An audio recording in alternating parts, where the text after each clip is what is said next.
Hello everyone, this is Tej Bahadur Singh. As you know, we are discussing the subject that is Criminal Procedures Code, and this subject is given in LLB 3-year course, 6th semester. So we were discussing the topic which is provided in Unit 1, and the topic name is the mode of taking and recording the evidences in different trials. Okay, this is the last topic which is provided in Unit 1 of your syllabus. इसमें हम काफ़ी कुछ discuss कर चुके थे. इसमें हमने section 272 से डिस्कस करना स्टार्ट किया था, सेक्शन 272 डिस्कस किया था, सेक्शन 273 एंड सेक्शन 274 डिस्कस किया था. हम इसमें मोड ऑफ टेकिंग एविडेंसेस में 7 केसेस के ट्रायल में कैसे एविडेंसेस रिकॉर्ड किए जाते हैं, वारंट केसेस में भी देख चुके थे. Today we will discuss from section 276, that is record in trial before court of session.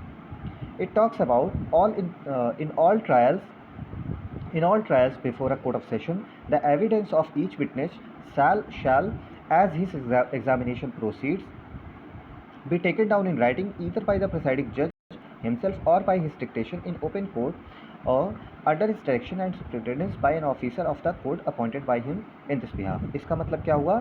It means जो भी कोर्ट ऑफ सेशन के सामने ट्रायल होगा उसमें एविडेंस जो विटनेसेस के एविडेंसेस रिकॉर्ड किए जाएंगे, उनको जो जज है प्रिसाइडिंग जज वो खुद रिकॉर्ड करेगा या फिर वो डिक्टेट करेगा, और इस पर्पस से जिस ऑफिसर को अपॉइंट किया गया है वो उसके डिक्टेशन पे उन एविडेंसेस को रिकॉर्ड करेगा. Second proviso says such evidences shall ordinary be taken down in the form of narrative. देखिए इसको समझिए, जैसा कि हमने 275 में पढ़ा था, ये कोर्ट ऑफ सेशन के केसेस हैं, सीरियस केसेस होते हैं. इसलिए क्या कहा गया है कि ऐसे एविडेंसेस सब्सटेंस उनका नहीं बल्कि उनको नैरेटिव बेसिस पे रिकॉर्ड किया जाएगा, और अगर जज को सही लगता है तो वो क्या करेगा, वो उन एविडेंसेस को क्वेश्चन आंसर फॉर्म में भी जो है रिकॉर्ड कर सकता है. यानी कि जो एविडेंसेस हैं उन्हें बेसिकली अगर कोई ट्रायल चल रहा है और वो ट्रायल कोर्ट ऑफ सेशन के बिफोर चल रहा है, तो ऐसे ट्रायल में जो एविडेंसेस रिकॉर्ड किए जाएंगे, पहली बात तो उन्हें जज रिकॉर्ड करेगा, जज नहीं तो कोई अपॉइंटेड ऑफिसर रिकॉर्ड करेगा.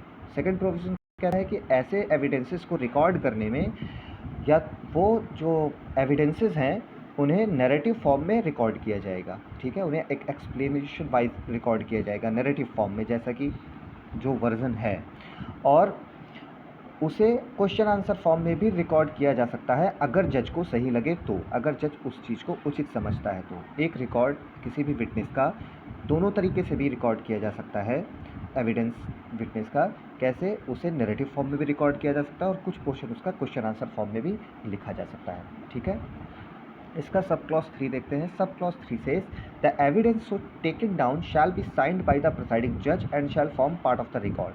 कि जो एविडेंस है वो क्या है, उसको जज, जो भी प्रिसाइडिंग जज है उसको साइन करेगा, भले ही उसने सिर्फ डिक्टेट किया हो, और उसके अलावा वो रिकॉर्ड का फॉर्म माना जाएगा.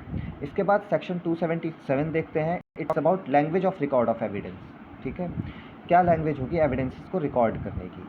हमने देखा सेक्शन 274, 275 एंड 276 में नैरेटिव फॉर्म में एविडेंसेस रिकॉर्ड किए जा रहे हैं, तो यहाँ पर उनकी लैंग्वेज भी मैटर करती है. ठीक है, तो सेक्शन 275 और 276 में जब कोई एविडेंस रिकॉर्ड किया जाएगा तो उस एविडेंस को रिकॉर्ड करने की क्या लैंग्वेज होगी, इस बारे में सेक्शन 277 बात करता है.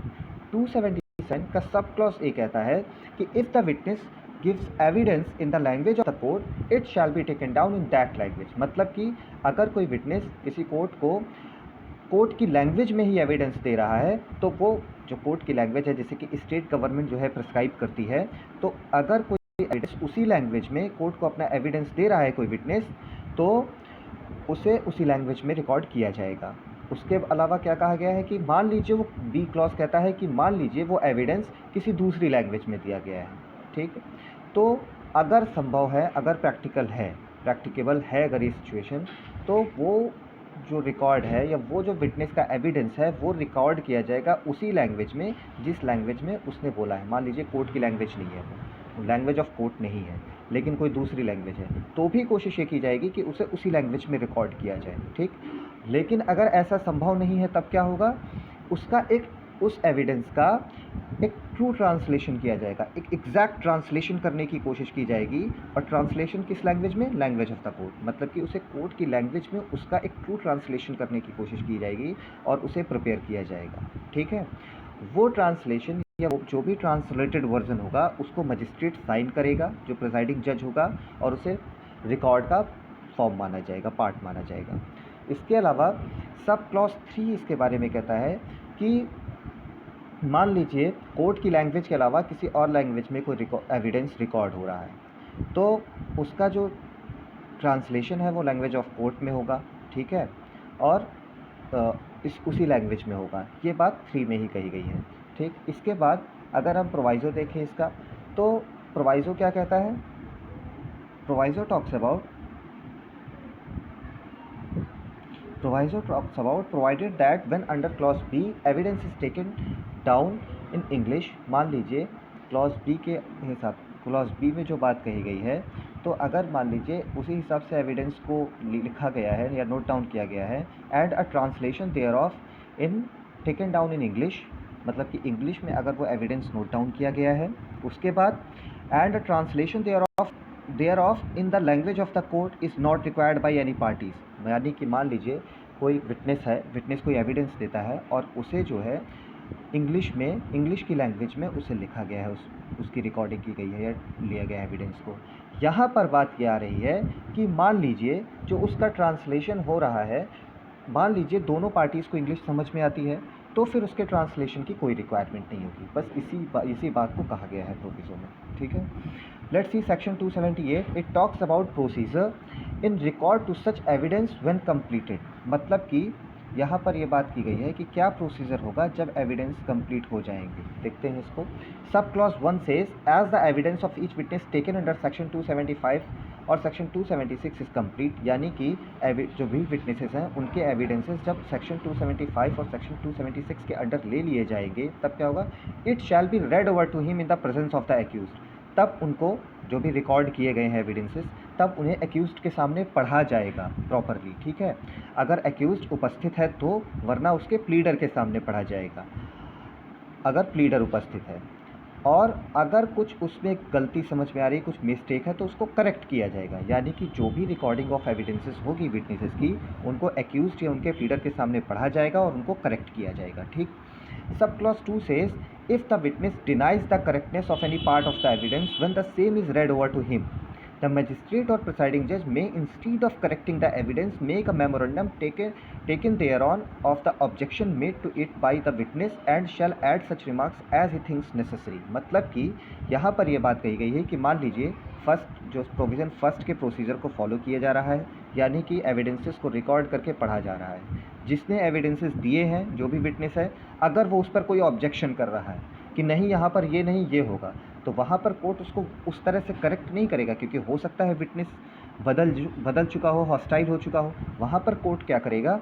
वहाँ पर कोर्ट उस एविडेंस को करेक्ट करने की जगह उस ऑब्जेक्शन को एक जगह नोट डाउन करेगा और उसको जो है उसको एज अ रिमार्क ऐड कर देगा उस एविडेंस में। ठीक है, सब क्लॉज 3 देखते हैं। It talks about if the record of the evidence is in a language different from that in which it has been given. मान लीजिए कोई किसी भी एविडेंस का रिकॉर्ड है, वो एविडेंस जिस लैंग्वेज में दिया गया है उससे डिफरेंट लैंग्वेज में उसे ट्रांसलेट किया गया है, यानी कि उसका ट्रांसलेशन हुआ है।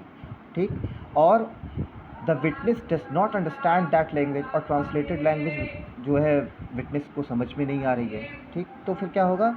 The record shall be interpreted to him in the language in which it was given और in the language which he understand. तो फिर उस रिकॉर्ड को, उस पर्सन को, विटनेस को उस लैंग्वेज में इंटरप्रेट किया जाएगा जो लैंग्वेज उसे समझ में आती है। ठीक है, यहाँ पर अब इसके आगे अगर हम देखें section 279, it talks about interpretation of evidence to accused और हिज प्लीडर। इसका मतलब क्या हुआ? सेक्शन सब क्लॉज 1 देखते हैं इसका।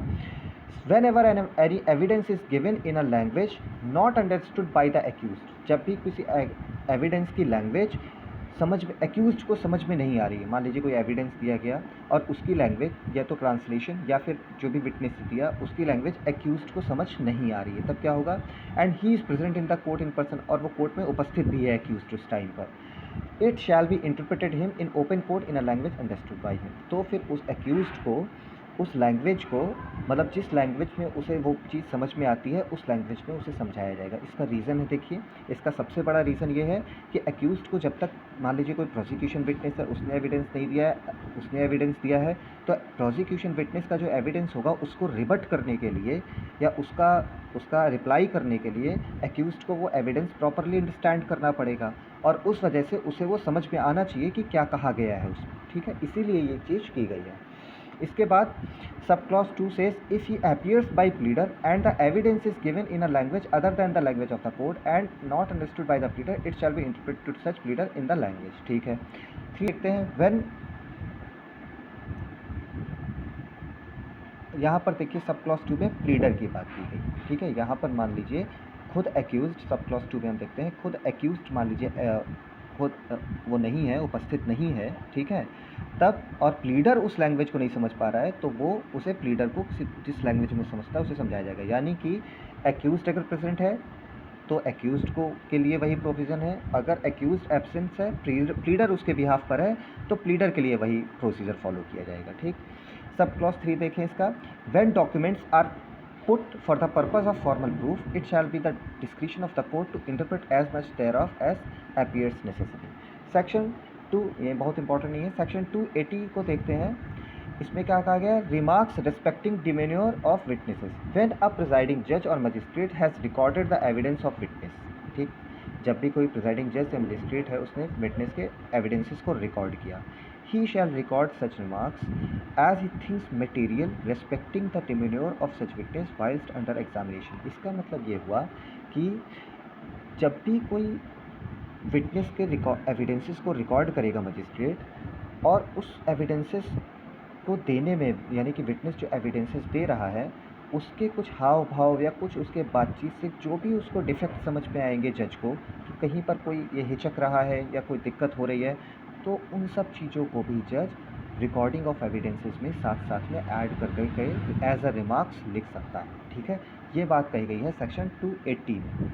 देखते हैं, let's see section 281। It talks about record of examination of accused.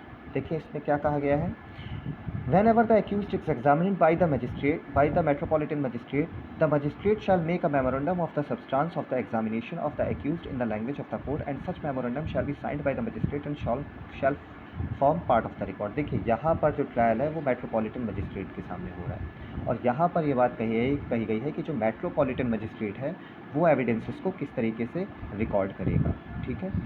तो यहाँ पर मेट्रोपॉलिटन मजिस्ट्रेट के लिए एक रिस्पॉन्सिबिलिटी है, और ये कहा गया है कि जो भी एविडेंसेस विटनेसेस के थ्रू उसके पास आएंगे, उन एविडेंसेस को मजिस्ट्रेट एक उनके सब्सटेंस का एक मेमोरेंडम बना देगा। देखिए जैसे हमने अभी ऊपर देखा समन्स केसेस में, वहाँ पर क्या था, जो भी एविडेंसेस थे उसके सब्सटेंस का एक मेमोरेंडम बना रहा था मजिस्ट्रेट, ठीक है। मेट्रोपॉलिटन मजिस्ट्रेट के सामने कोई केस आएगा तो उसमें भी यही होगा, क्या होगा, जो भी एविडेंसेस हैं उनके एग्जामिनेशन के लिए क्या होगा, एक्यूज्ड के एग्जामिनेशन के क्या होगा कि एक सब्सटेंस बना लिया जाएगा, ठीक है। और वो जो सब्सटेंस ऑफ मेमोरेंडम है उसे जो मेमोरेंडम ऑफ द सब्सटेंस है उसे मजिस्ट्रेट साइन करेगा, और वो मेमोरेंडम रिकॉर्ड के पार्ट को फॉर्म करेगा, मतलब कि रिकॉर्ड का ही पार्ट माना जाएगा। सब clause 2 talks about when ever the accused is examined by any magistrate other than the metropolitan magistrate. मान लीजिए, अच्छा जो हमने सब क्लॉज 1 में देखा तो उसमें एक्यूज्ड को एग्जामिन किया जा रहा था, और एक्यूज्ड के ही रिकॉर्ड की यहाँ पर बात की जा रही थी, ठीक है। सब क्लॉज 1 में हम एक्यूज्ड के एग्जामिनेशन और एक्यूज्ड के दिए हुए विटनेसेस की बात कर रहे थे कि जब एक्यूज्ड अपने एविडेंसेस देगा तो उन एविडेंसेस को किस तरह मेट्रोपॉलिटन मजिस्ट्रेट रिकॉर्ड करेगा।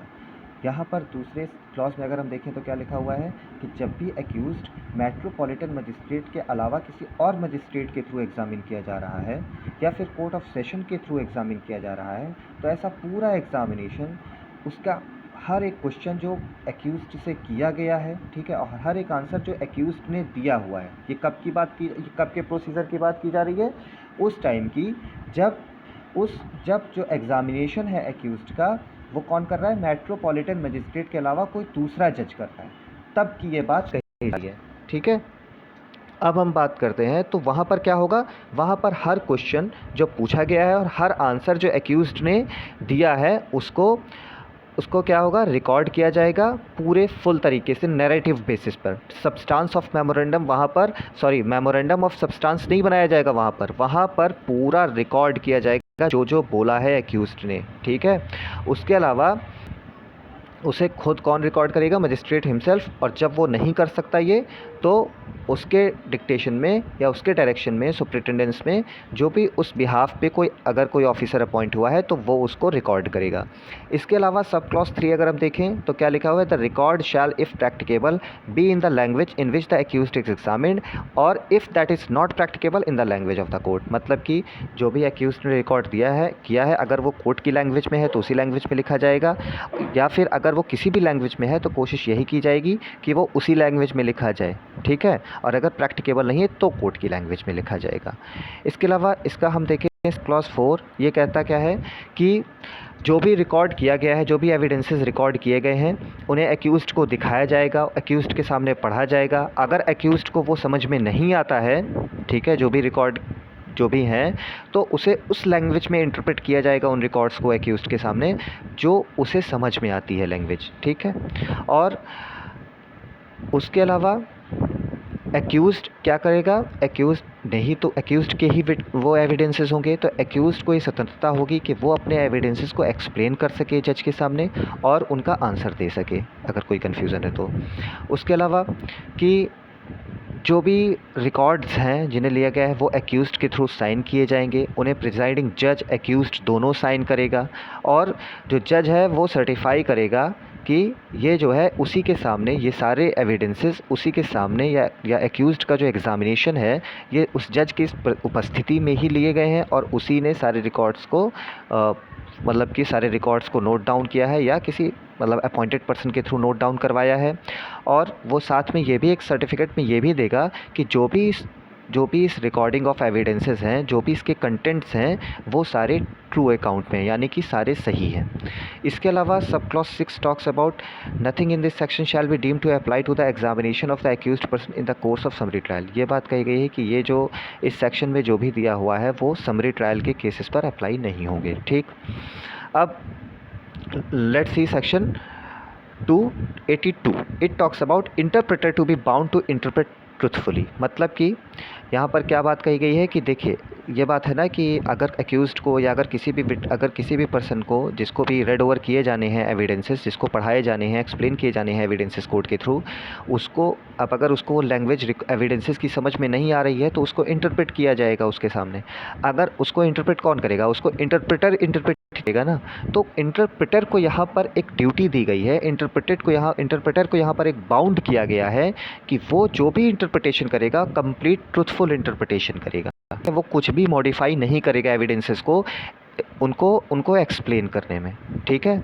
उसके अलावा सेक्शन 283 में क्या कहा गया है, रिकॉर्ड इन हाई कोर्ट। इसका मतलब एवरी हाई कोर्ट में bye general rule prescribe the manner. तो हाई कोर्ट क्या कर सकता है, जनरल रूल के थ्रू क्या कर सकता है, prescribe the manner in which the evidence of witnesses and examination of accused shall be taken down. मतलब कि वो मैनर प्रेस्क्राइब्स कर सकता है जिस मैनर के थ्रू विटनेसेस के एविडेंसेस लिए जाने हैं, एक्यूज्ड का एग्जामिनेशन होना है, ठीक है, और उनको नोट डाउन किया जाना है। मतलब कि हाई कोर्ट को ये पावर दी गई है सेक्शन 283 के अंडर में कि उसके पास ये पावर है कि किस तरह से विटनेसेस के एविडेंस लिए जाएं और किस तरीके से एक्यूज्ड का एग्जामिनेशन किया जाए जो कि उसके सामने ट्रायल होते हैं, ठीक है, उसके सामने जो भी ट्रायल होता है। यानी कि आप ये कह सकते हैं अगर आप trial before the high court की बात कर रहे हैं, ठीक, तो ये हाई कोर्ट का डिस्क्रिशन है कि वो प्रिस्क्राइब करे कि किस मैनर पे उसके सामने विटनेसेस के एविडेंसेस होंगे और किस तरीके से एक्यूज्ड का एग्जामिनेशन होगा, ठीक। और उसके बाद ये भी कहा गया है इसमें कि and such evidence and examination shall be taken down in accordance with such rule. और जो भी प्रिस्क्राइब्ड रूल हैं हाई कोर्ट के, जो हाई कोर्ट को पावर दी गई है बनाने की, वो एविडेंस और एग्जामिनेशन उसी के अकॉर्डिंग होंगे। ये बात सेक्शन 283 में हाई कोर्ट को कही गई है। हाई कोर्ट को एक वास्ट डिस्क्रिशनरी पावर दी गई है है कि वो ऐसे जनरल रूल फ्रेम कर सकता है जिन रूल के थ्रू विटनेसेस के एविडेंसेस को रिकॉर्ड किया जाए या एक्यूज्ड का एग्जामिनेशन किया जाए, और उसी हिसाब से किया जाएगा। ये बात सेक्शन 283 में कही गई है। So today we have discussed the final portion of taking and recording the evidences in different trials. Today we have discussed from section 276 to section 282, that is the detailed provisions of CRPC. Those were the detailed provisions of CRPC. In the next class we will discuss the next topic. Okay, thank you.